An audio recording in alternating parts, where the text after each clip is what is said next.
नमस्कार. आज मी तुम्हाला अमेरिकेबद्दलची एक अशी माहिती सांगणार आहे जी ऐकून कदाचित तुम्हाला नवल वाटेल.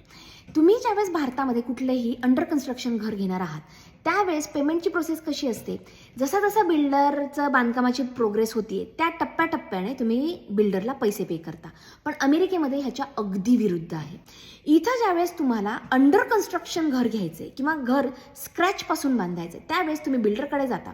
बिल्डरसोबत एक कॉन्ट्रॅक्ट साईन करता. ज्या दिवशी तुम्ही कॉन्ट्रॅक्ट साईन करत आहात त्या दिवशी तुम्हाला एक छोटी अमाऊंट पे करावी लागते, एक $5,000 ते $10,000 पर्यंत. आता ही अमाऊंट कोणता बिल्डर आहे त्याप्रमाणे कमी किंवा जास्त होऊ शकते. त्यानंतर ते घर बांधायला 6 महिने लागू शकतात, 8 महिने लागू शकतात, वर्ष लागू शकतं.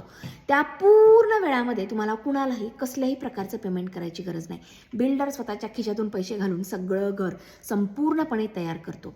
आणि संपूर्ण घर तयार झाल्यानंतर ज्यावेळेस क्लोजिंग डे असतो, म्हणजे ज्या दिवशी फायनली तुम्हाला घराच्या चाव्या मिळणार आहे त्या दिवशी तुम्ही घराचं डाऊन पेमेंट करता. अमेरिकेमध्ये on an average 20% down payment केलं जातं. कोणी कमीही करतं, कोणी जास्तही करतं, डिपेंडिंग अपॉन युअर सिच्युएशन. आणि EMIचं जे पहिलं पेमेंट असतं ना ते तुम्ही घरात राहायला गेल्यानंतर 1 महिन्याने होतं. आता हे तर झालं अंडर कन्स्ट्रक्शन घराचं.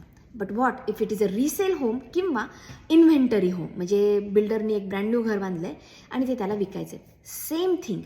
तुम्ही ज्या दिवशी घर बुक करताय त्या दिवशी एक छोटीशी अमाऊंट पे करायची आणि ज्या दिवशी तुम्हाला घराच्या चाव्या मिळणार आहे त्याच दिवशी तुम्हाला डाऊन पेमेंट करावं लागतं.